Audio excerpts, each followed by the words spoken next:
Yes, it started. We are live now. Um, well, to start with, welcome everyone to this series, this six-part series called.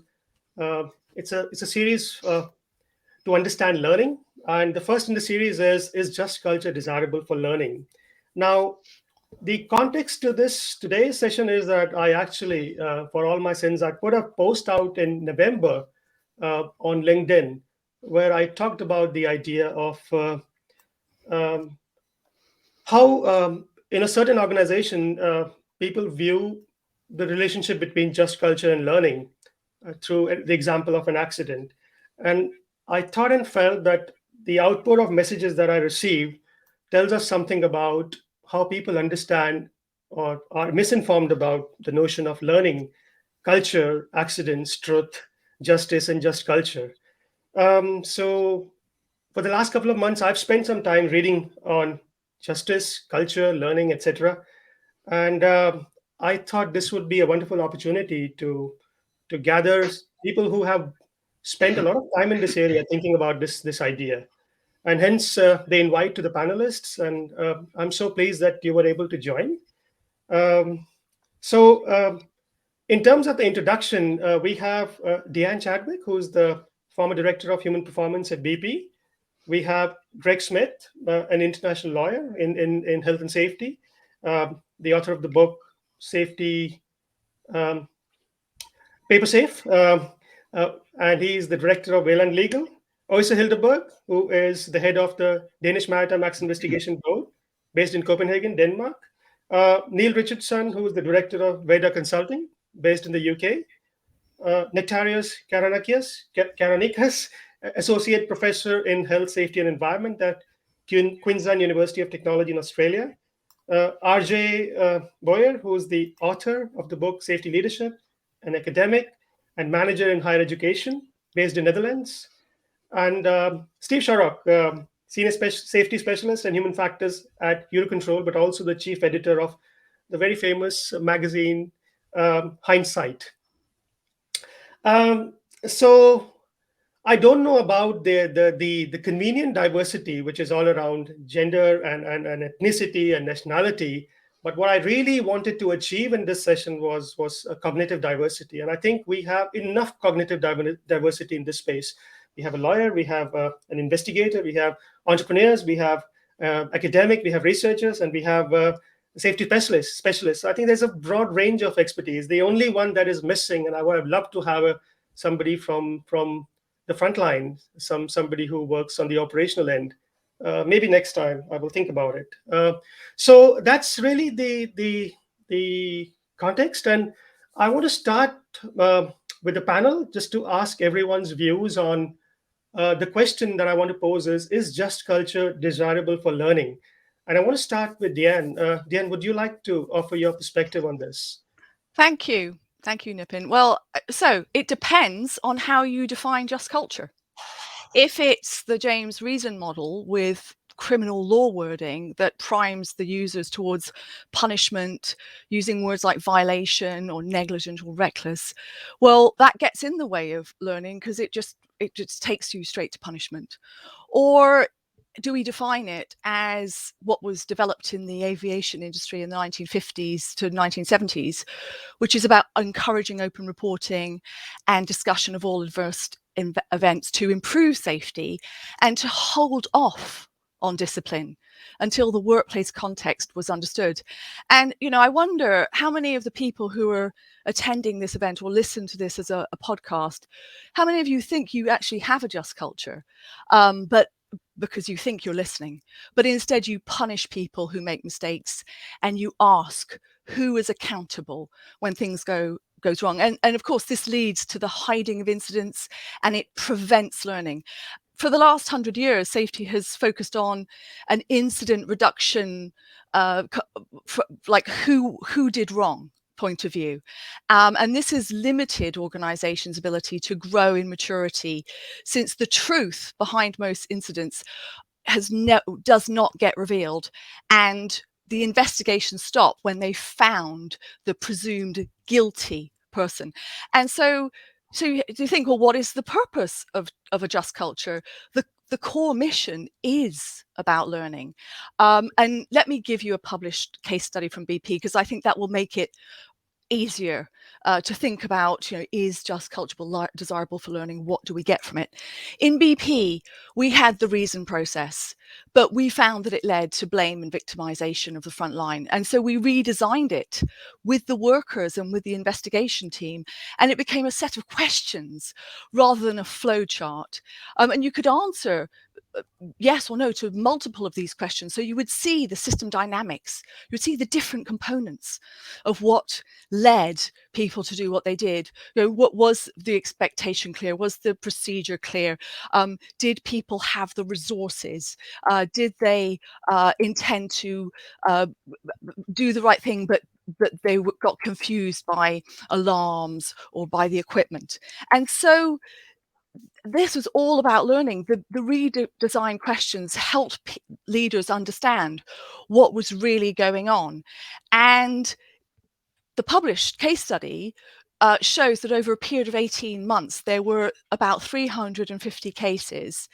And most of those cases where it looked like people broke the rules, that those cases were attributed to system level issues, procedures being unclear, lack of experience or resources, or a mistake caused by labeling. And this had a huge influence on learning on BP. So rather than disciplining or sacking people, they were instead part of a learning process to address system issues. Imagine that, 350 people who could have lost their jobs. And yet the organization could have carried on without knowing the terrible flaws that could lead to the same or more adverse events. And this, of course, led to a huge realization within the company about the underlying issues that led to people doing what they were doing, that anybody else would have done the same under the same circumstances. So I'd just like to conclude that it is important how we define just culture, and that if we define it in the way of open speak up and listening and addressing issues, that it does lead to learning. Back to you, Nippin. Thank you, Diane. Lovely. The only thing I would say is please stick to your time of 3 minutes. Did I do 4? I'm It's sorry. very helpful because otherwise we are taking somebody else's time. But that's wonderful. Thank you very much. Yes. Over to Greg. Greg, what do you think? You're unmuted, Greg. You can take that off my time. I'll be reasonably brief. Again, definition of just culture is important, but probably not as important as application in practice.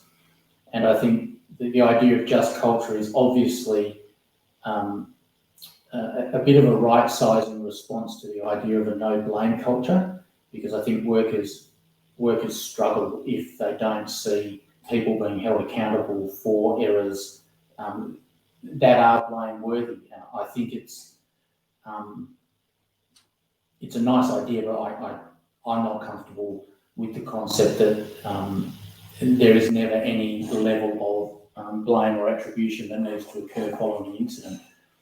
And that's not to say, and I think part of the problem with our approach to just culture is it's very much directed at the frontline worker. And I don't think we spend enough time thinking about it more holistically and organisationally.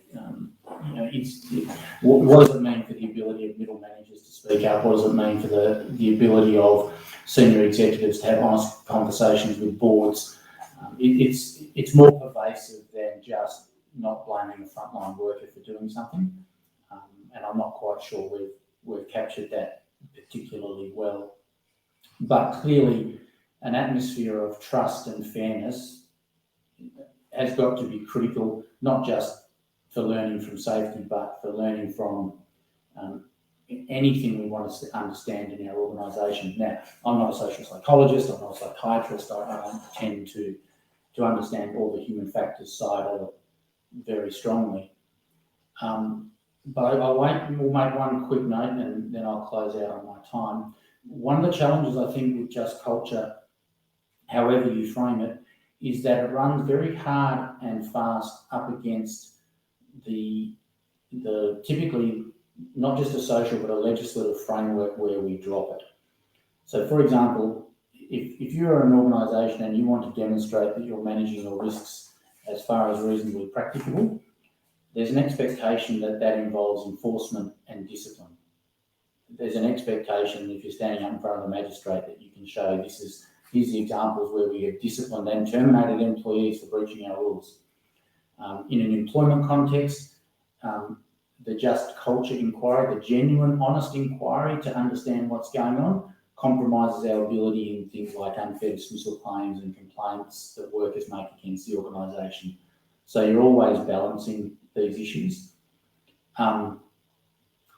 But to emphasise the value of a just culture from a learning perspective, I recently ran a case where a person was sent to jail for breaches of health and safety legislation, and the magistrate made the overt comment that none of the parties in the proceedings could explain to her why the work was done the way it was done on the day in question. And that is simply because no one was interested in understanding that for the purposes of dealing with a prosecution. And I think really if we're bringing any kind of agenda to safety, we diminish our abilities to learn. And perhaps that's what sits fundamentally at the bottom of a really just culture. Thanks, Nippin. Thank you, Greg. Wonderful. I mean, what I see is the tension between a very libertarian view, which is the ideal view, which is about freedom and fairness and justice, in that sense, and how that contradicts with the legal view, which is about enforcement, which is quite interesting because that's what law is really interested in. That's a very paternal model of justice, isn't it? And that's what, and as you said, nobody's interested in fairness when things go wrong. What people are really interested in is the discipline and punish model. Thank you, Greg. That's very helpful. We go to Oyster now. Hello, Oyster. What do you think? Yes, hello. Yeah, what do I think? Well, in my understanding, this question relates to how organizations respond to first-hand experiences and from employees. And in that sense, just culture is desirable for being a facilitator for organizational learning. A transparent mechanism for building trust so employees can share inconvenient information, share bad news. My stance, however, is that the concept of just culture is well-intentioned and perhaps feasible on paper to aid in organizational learning, but in practice, there are some barriers which makes it difficult, and not only difficult, but one could argue virtually impossible. I will shortly highlight two problems. One problem is related to the hierarchy in the organization, and one problem is related to competing demands in organizations. If we look at the hierarchy, just culture as a concept is viewed differently throughout the organizational hierarchy. Powerful people in the organizations are prone to experiencing an organizational culture to be just more than people in the lower end of the hierarchy. What happens is that justice is adjusted according to whom makes the error. What is seen as just by one group, incidentally the powerful people in the organizations, tends to be seen as unjust by everybody else in the organization. And therefore, instead of facilitating learning, quite the opposite happens. Just culture becomes a metric by which employees in the lower end of the hierarchy are evaluated and judged, resulting in the opposite of learning, namely quietness. The second thing is the competing demands. Now, organizational learning is a really complex process, which is rarely related to individual experiences or events. The single event where just culture is in effect will rarely constitute a reshuffling of the organizational practices, unless they are quick and cheap. Well, the exception being the single disastrous event which threatens the very existence of the company.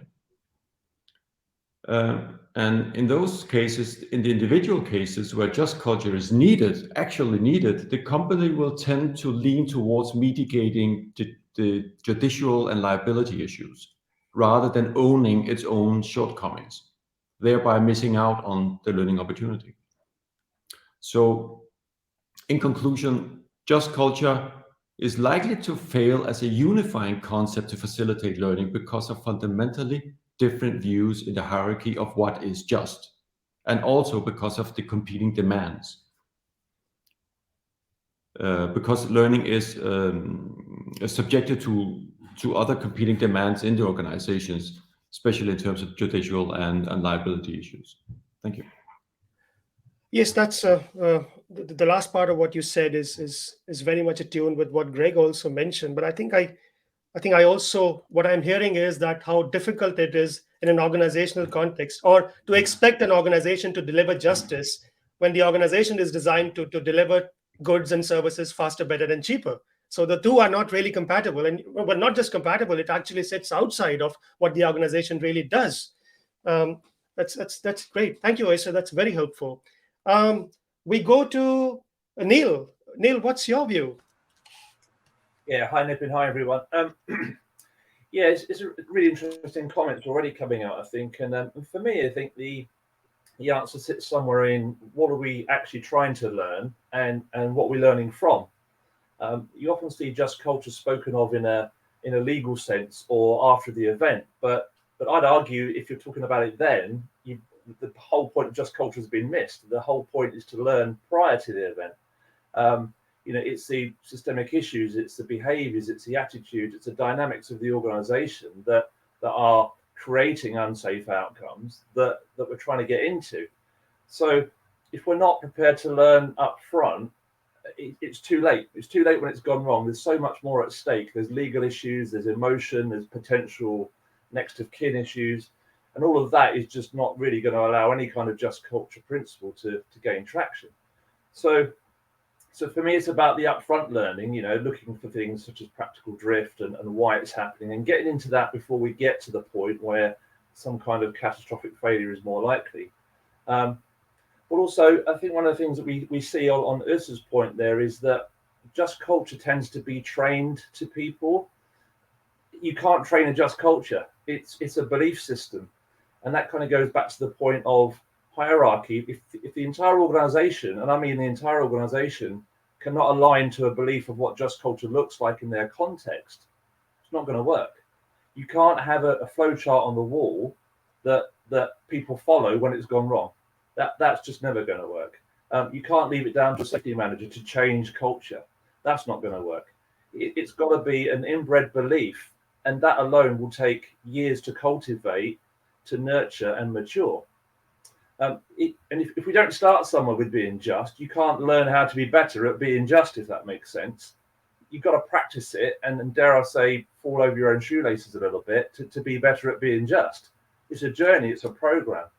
But so often we see one day in a training room, flash up a flow chart, great, we've got a just culture, and the policy just sits there on the wall and it doesn't come alive, it just doesn't do anything.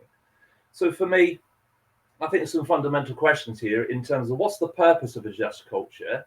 Yes, it's to enable the learning from prior issues and systemic issues, but also to enable free flow of information through the organization, top to bottom. Yeah, we've got to allow effective audits, effective investigations, effective collaboration and conversations. All of that is enabled by this thing that we call a just culture. For me, it's about trust, fairness, and transparency. And that doesn't come free. That's a leadership challenge, and that's about creating a new belief system. And you've got to undo your previous beliefs to get there. Are you done? Nice and short. Thank you. Well, I hear a number of things. One is a concept of just culture that can be evoked before something happens.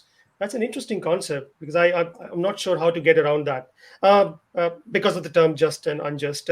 Also, you talk about the unified concept, your belief system. You speak about words like that, which is basically going down to the issue of culture. How do we understand culture? I think that's a very problematic area also. But thank you, Neil. That's very helpful. We go to Nektarios now. Hello, Nektarios. Hello, everyone. Once more. Very interesting discussion indeed. Actually, the question you posted about just culture and learning triggered me to look for research on that topic.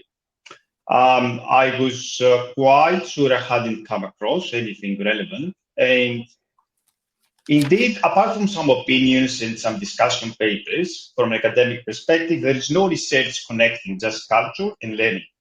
However, what we have in academic literature is about just culture and reporting. And this reporting is what we believe can contribute to learning. So I also, my personal opinion that it's a bit of a leap to connect just culture directly with learning, because even if we encourage people to speak openly, transparently, to be the self-authentic, and to share with everyone honestly what happened and why it happened and how it happened, without the fear of getting punished for mistakes. It's just information. We collect information. We share between us, which is very important. Now, whether this will translate into learning, it's another process, because learning is something deeper. It's about changing the system, including ourselves, not imposing changes to others. So I agree there is value in just culture. I don't think that there is anyone that would say I don't like this culture. What it means to each of us is different. I fully agree with the previous speakers, the panelists here. And they have, because we discussed about the formal type of just culture, what the management does and whether we have procedures or policies enacted, my experience in the industry shows that there's another just culture issue that we might neglect. And this is the just culture at the same level, the operational level. So it's not only about how managers act when somebody commits a mistake, regardless of outcome. It's how the others, the colleagues, see the people who make mistakes, how they look down on people sometimes, how they think they're full. And this is an area that we haven't researched and we haven't studied, we haven't discussed about it for some time, maybe not even at all. And this can impede people, even if you have policies around for formal justice and just culture, to open up to share.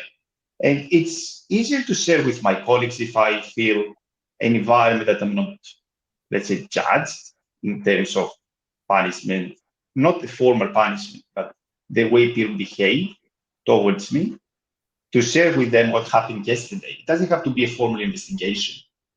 What happened to me, how I managed the situation, what I could have done differently, then I think we're missing a big opportunity for learning within teams.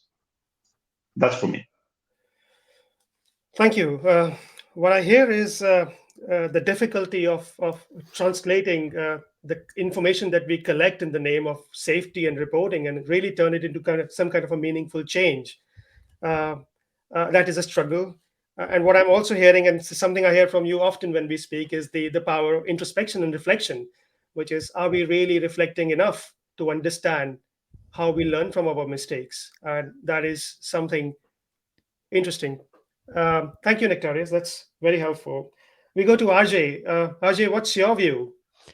I have two propositions for you, Nippin, and for the audience. And the first of those is traditional just culture is aimed at differentiating between acceptable and unacceptable behavior and therefore impedes learning. And let's be a little bit clear about this just culture, this traditional just culture, which is still the predominant type of approach for assessing behavior in 99% of organizations. Many of those have a flow chart to support this sort of assessment, and that is typically, and even the organizations represented in the panel today still have very much a traditional just culture approach. And that impedes learning. It impedes learning because it's about because learning is about trying different things and seeing the effects. It's about experimentation outside what is currently considered acceptable. Yet the just culture tries to differentiate between acceptable and unacceptable behavior. And the most counterproductive element, of course, we know is punishment and retribution. Yet a traditional just culture is exactly about determining what we need to do in those terms. So my first proposition was that the traditional just culture is aimed at differentiating between acceptable and unacceptable behavior and therefore impedes learning. My second proposition, there is some light at the horizon, mind you.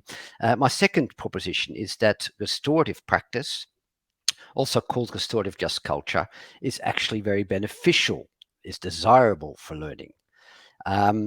Restorative practice, as I prefer to call it, to ensure that we don't confuse it with the traditional form of just culture we talked about just now, has been a little described in the literature. Decker, in his third edition of his Just Culture book, describes it. I spend a chapter on it in my recent book, Safety Leadership, and in the fall there'll be a new book which will come out which is called Restorative Just Culture in Practice, which is written together with the forefront of restorative practice practitioners at Mercy Care in England. Restorative practice is focused at restoring relations between people who are involved some way or another in an incident. It is needed because it is aimed at restoring trust and relationships, and therefore creates the psychological safety which is needed for learning. It includes accountability. I very much agree with, for instance, Greg's comments that in a no-blame culture, there'll be little incentive for learning. We need to include forward-looking accountability, and that's what restorative practice is focused about. It asks who is hurt, what are their needs, and whose obligation is it to meet those needs. Now that's interesting. Those questions don't include any learning aspects at all. No, that's right. But they are the necessities that we need to fill in first before we can get around to organizing a dialogue, having reflection that Nektarios talked about, having a sphere of sense making, and therefore being able to learn and adopt forward-looking accountability. I'll be happy to share some examples in the second round. Great. Thank you, Roger. That's very helpful. I think so you make a distinction between the retributive just culture and restorative just culture. You say how counterproductive it is, in your words, to follow the previous one. You gave away to restorative just culture, which is about, I find it interesting when you talked about restoring relationships, psychological safety, thinking about thinking accountability. And I want to see what examples you bring in the next round. But thank you. Steve, over to you. What do you think? It's one of these terms that's a monolithic concept, combining two monolithic concepts. And as has been said already, it depends what you mean. Now, my basis for thinking about this is 10 years or so talking to frontline staff, especially in aviation, so controllers and engineers, and also middle managers, senior managers up to CEO level, and also the judiciary, members of the European judiciary from many countries. And so what you see already, what I see over 10 years or so, is that there's many different conceptions already about this. And there's just culture at the corporate level and at the judicial level, and that's two different things altogether. I've also been involved in oral evidence given to UK government commission reviews and committees relating to learning from mistakes and gross negligence, manslaughter in an NHS healthcare context. And I think for me, you have to really break it down. And I think just culture is about a question of, can I be honest? And that's something that we've not really talked about much. In a sense, it relates to psychological safety in that way. What's the consequences to my being honest? And not just about an accident or incident, but just about everyday work. Can I actually talk about how we really do things or how we did things without unfair consequences? So that's kind of one thing. I think the concept does recognize that we're not perfect. We might behave in a locally rational way, but people also do things that are grossly unacceptable, like bullying, like abuse, like hazing rituals, like cover-ups, and so on. So there are some red lines, not only in law, but I think just in terms of our kind of shared morality. So there's questions about that are important, and we could turn it around, in fact, to say, well, would an unjust culture be desirable for learning? And then it becomes quite absurd. So if neither an unjust culture is desirable nor a just culture is desirable, then we're kind of lost. Learning as well, we also have to think about that. And I think the concept is really about disclosure traditionally regarding events and conditions. That's what the concept relates to. But it's also about everyday work, as has been mentioned earlier. And what are we actually learning about? Are we learning about events and conditions? Are we learning to be better human beings? That seems also quite important. Are we learning to be better, more ethical organizations? I guess to close, it's worth looking at what these concepts have in common. And one of them is feedback, because you need feedback for justice and learning. One of them is consequences, because we learn from consequences, which also determine our responses in terms of justice. I think fear is relevant to both. There's fear in learning, and there's also fear of justice in some cases, of course. And both can only be measured subjectively. And so we can never really get a full handle on just culture or learning, because we can't really mention them. So the last thing I'd say is that it doesn't transfer well across all organizations, industries, national cultures, or professions. And so you're going to find lots of variability in how people see both of these concepts and the relation between the two. Great. Shared morality, ethics. Nobody talked about it so far. So that's very interesting when you talk about learning.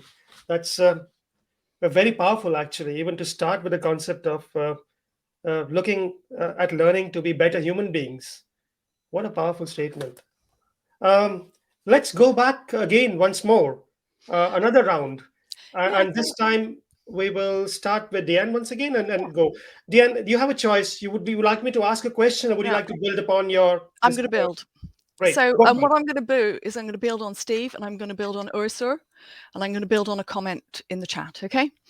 So Oessur made the point about the hierarchy, how the decisions are made on what is just, or people making mistakes and pushing the blame to the front line. That the people who make the decisions about what are the underlying issues, those are the more senior people, and they're pushing blame. And then Steve is talking about the morality of that, and are leaders behaving with integrity? And I'd like to bring in Maeve O'Loughlin from Maeve's comment, which is: imagine the day when we judge the actions of those higher in the hierarchy for the pressures, constraints, and goal conflicts they introduce that drive the actions of the front line.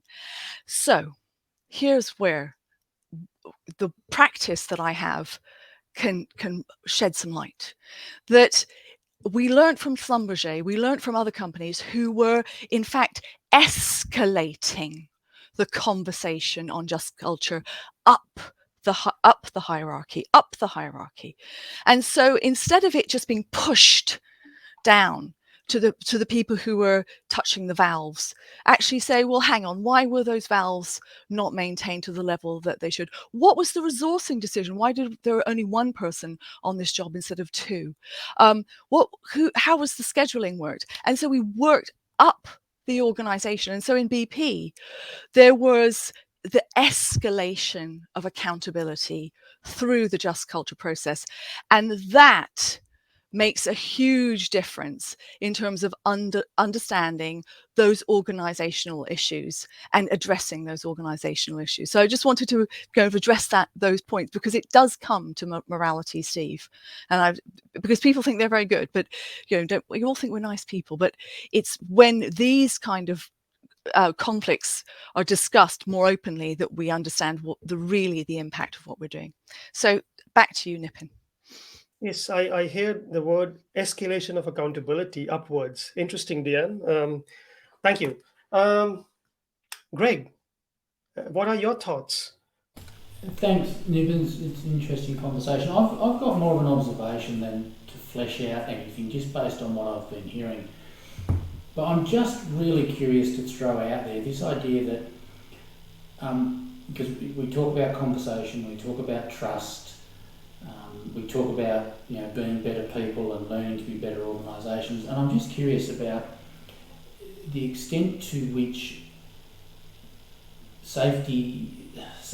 There's two things: the extent to which safety's sort of predisposition towards proceduralising everything undermines our ability to achieve any of those outcomes. So even the idea of a just culture, this idea that we treat people justly and fairly, gets put into this process flow chart, and it sort of, I think as soon as you've got that proceduralisation of human intellect and human empathy, you're kind of absolved from responsibility about really thinking about the problem. You just have to move it through the different gatekeepers and get it out the other side. And I'm also curious about the idea that we drop what are really whole of organisational traits into a box called safety, and we sort of close it off.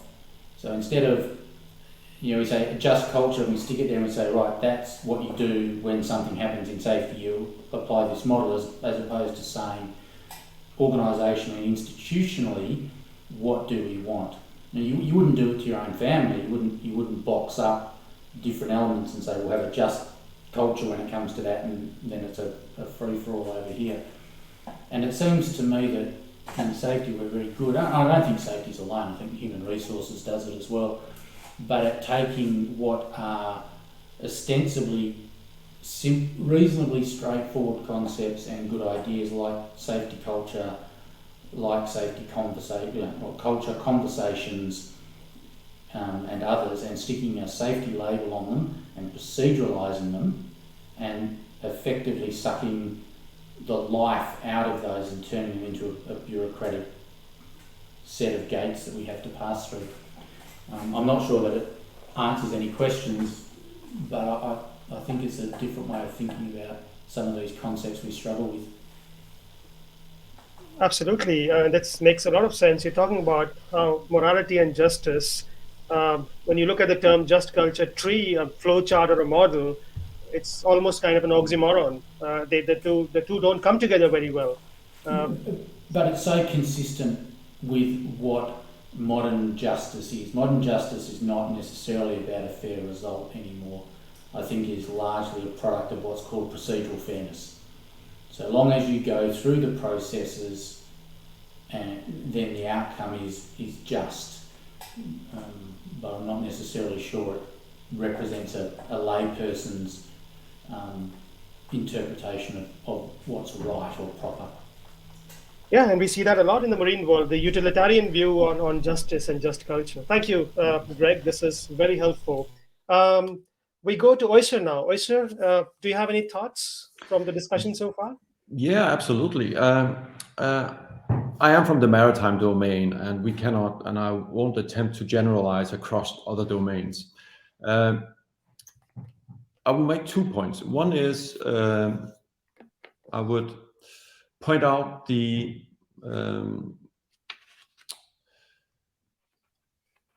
premise of how openness, disclosure, clarity, sharing information as an organizational property is good, yes. But we should not underestimate, and in particular in the maritime industry, how organizational secrecy is embedded in how shipping companies fundamentally work. Namely that this organizational secrecy is really the driver that hides the difference between work as prescribed and how work is actually done. That there is this embedded need for organizational secrecy to manage prescribed work versus work as done. Openness is not desirable, really, especially not to the outside world, which really hinders this disclosure thing. The second thing is, if we in an environment like that try to implement a just culture, which is a very hot topic, and everybody should have one, and by legislation, sooner or later in the maritime industry, we should also have such a concept. The problem is, as known by most people, is the very concept of having an organizational structure like culture, which is poorly defined. And if we have a concept like that, which is poorly defined, able has an unstable definition, it lends itself to behaviorism, meaning that we talk about attitude and commitment and belief, which are religious, a religious conceptualization of safety, a religious conceptualization of how the organization is supposed to work. And those commitments and beliefs I'm very pessimistic about how they will be shared throughout the organization, because we have very little in common in organization when we talk about the hierarchy.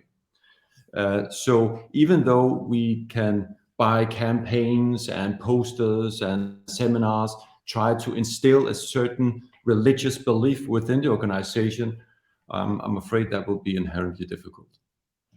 Yes, supported by a huge vocabulary that we have around safety and compliance, but also, but reminds me of an example about operational excellence. When I start to interview people in the organization, what do you really mean by that? Nobody really has a clear idea, except that the last person in the chain should work harder to achieve the best results. I think that's powerful, Oyster. Thank you. It's all behaviorism, isn't it? Neil, what are your thoughts? Yeah, I'm just scribbling notes here as people are speaking, and there's probably too much to go through, really. So I've got to pick something, really, and just go with that. But it's interesting that the point of disclosure has just been made. And I just wrote here, is this potentially a case of turkeys voting for Christmas? Because at the end of the day, if we disclose the reality of our operations, there's a heck of a lot of work, I would argue, to then be done to rectify, resolve, and bring that back to some kind of desirable state, whatever that is. That no one likes the lid lifted on the reality of their operation. It's much easier to close the door and pretend it's not there. I've worked in the past with clients that are very enthusiastic and willing to have a just culture, but when you start revealing up reality of operations, it's like, can we go back, please? Yeah, and you can't shut the door. So maybe there's something there, where we haven't again got that belief as to what we're trying to achieve, given it a purpose with the whole intent of improving efficiency, operations, safety, whatever it is we're trying to do with it. I think sometimes, as has been said here, it becomes a process, becomes something that the regulator says we have to do, and there's absolutely zero purpose to it. And for me, it has to go back to purpose. If we don't know why we're doing this, we probably can't define what it looks like in context, because there's another word we need to discuss. And therefore, our efforts surely are just going to not move beyond a procedure or a poster on the wall. And I'm just wondering if industries have actually got the appetite to create just cultures, or whatever we want to label this thing, psychological safety. Have they actually got the appetite, either in terms of effort, or even is it going to reveal something that makes them feel very uncomfortable?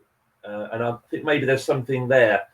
Maybe some industries think they already do it and they're better than that. I don't know. I don't think we poke that enough. In my experience, and I'm being honest here, that most just cultures don't get off the policy. Thanks, Neil. That's much appreciated. We go to Nektarios now. Nektarios, any reflections? Any thoughts? Yeah, sure. I think the message coming across the discussion today is that just culture is very context specific. So we cannot have a normative just culture to transfer directly any concepts, any policies, any procedures, whatever, procedural justice, as Greg said, from one setting to another. I think we can all agree on that. So it is more a local thing, a local phenomenon. I would like just to make a comment on what Robert Young said about the restorative culture, that yes, we have a few only chapters of books regarding the safety arena, but as a concept, restorative justice has been quite old and has been tested with results that are not always very successful in other settings. The last thought I would like to share with you is that the just or unjust culture, I think that does not It is tested after adverse event, any incident or accident, mistakes, but there's something incubated early in the system. So when we don't give the capacity, the resources, the space, the time, whatever the operator needs to control the resources, to operate the system with safety, in addition to any other objectives.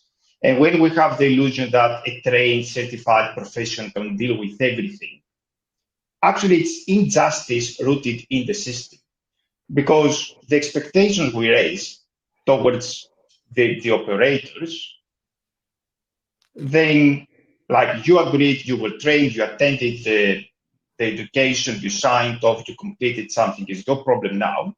It's something rooted in the system. So we incubate injustice.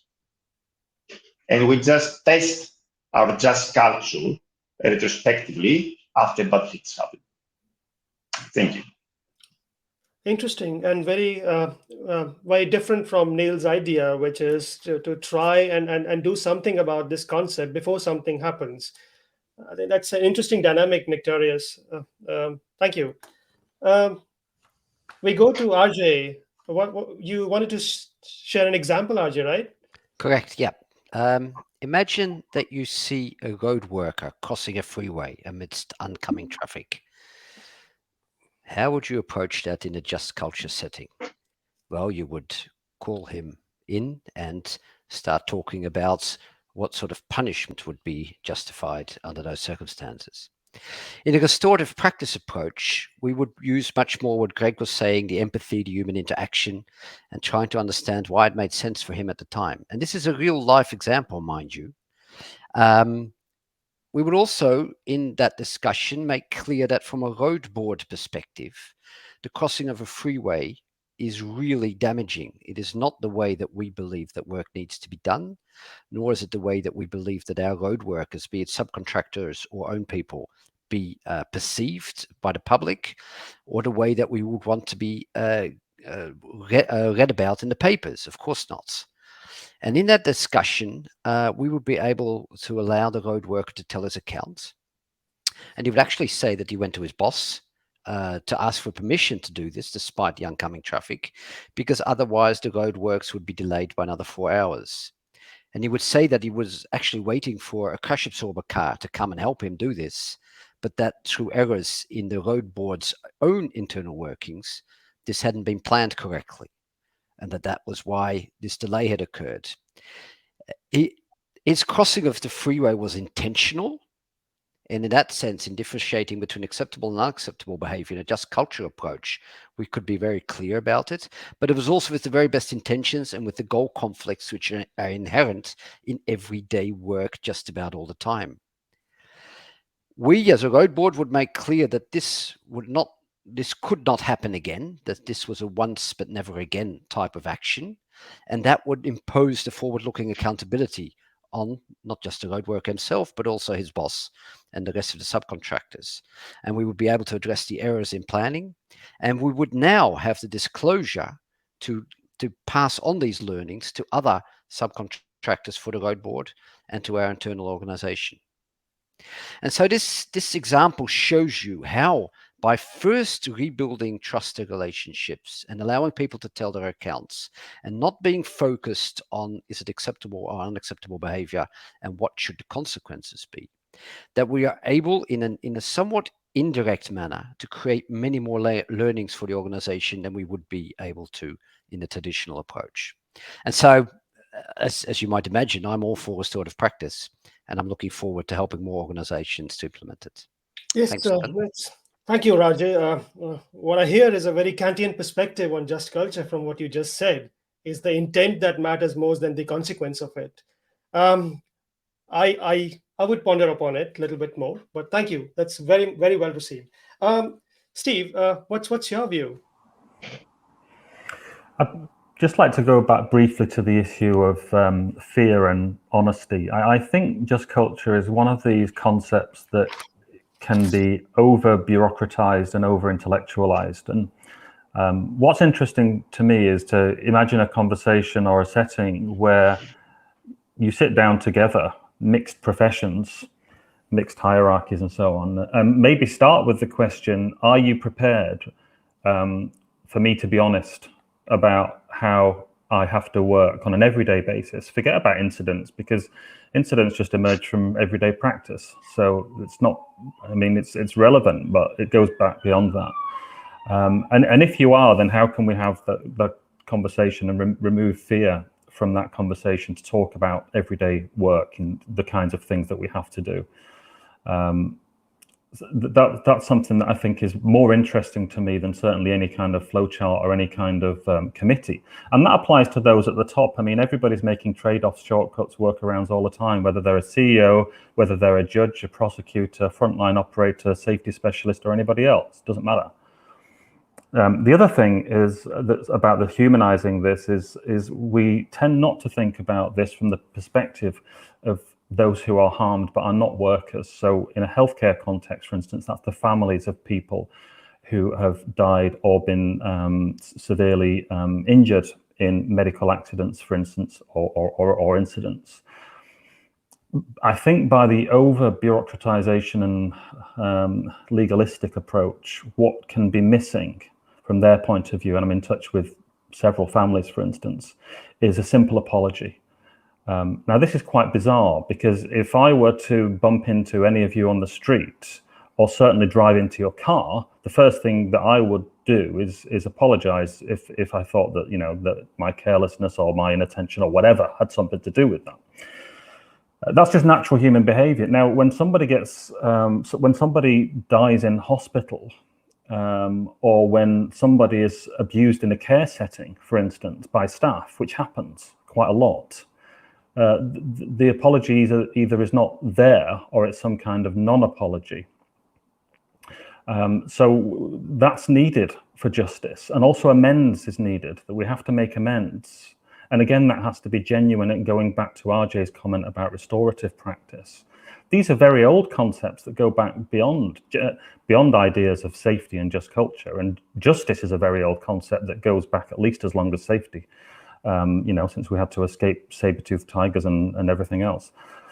Yeah, I guess just to summarize is to try to humanize this idea and don't get too caught up, certainly not in flowcharts and not in bureaucratizing it too much, because the more that you do that, the more that you create silos, and the less human the whole thing becomes. Just sit down and talk about how you actually have to work. When you do something that harms somebody, say sorry and try to make amends for it. It can be overcomplicated, I think. Yes, very interesting. A lot of thoughts come to mind, but I just wanted to share one small story with you where a ship capsizes and the captain is in a complete trauma. And all that is offered in the name of support is 2 paracetamols to get on with it. That's the reality of the shipping industry, at least. So I don't know how the idea of humanizing, I think this is the core of everything, which is humanizing it, is going to gel with this. And but I can't agree with you more, at least at the level of the tension between proceduralizing it. And I think a lot of you have talked about it, and actually offering this genuine support and humanized view of just culture. Great. I think we are well within time, which is great. We have 6 more minutes, and if there is any panel question, this would be a good time to take that before we take leave. I will just have a look. It's mostly comments. This.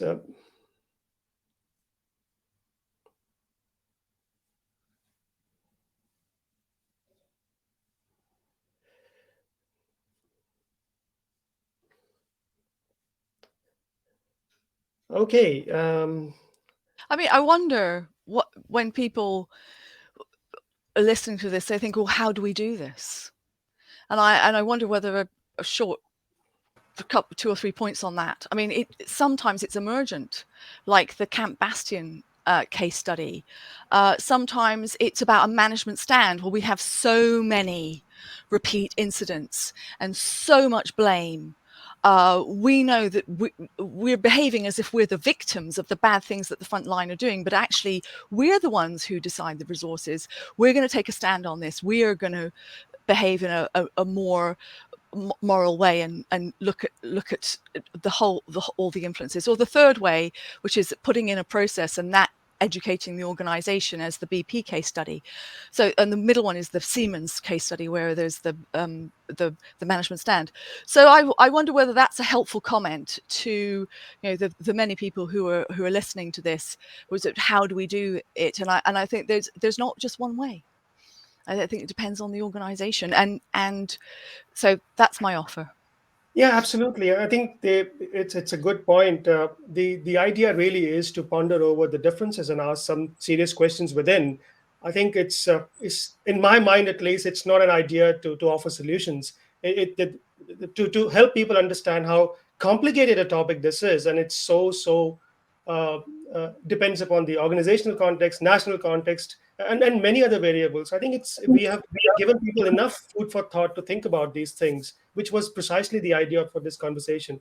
But I just want to remind everyone who's listening to this that we will be turning it into a podcast and a video, which will very soon show up on the LinkedIn page. So you were more than welcome to look at it in your own time and share it with others.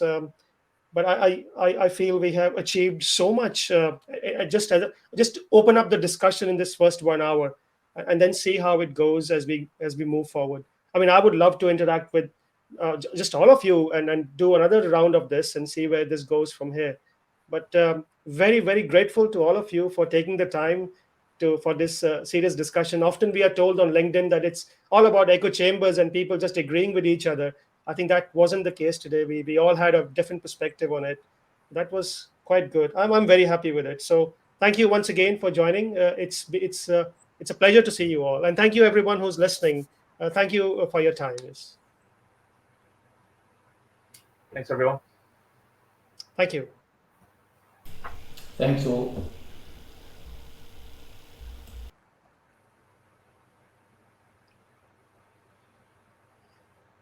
Great. I'm going to end the broadcast.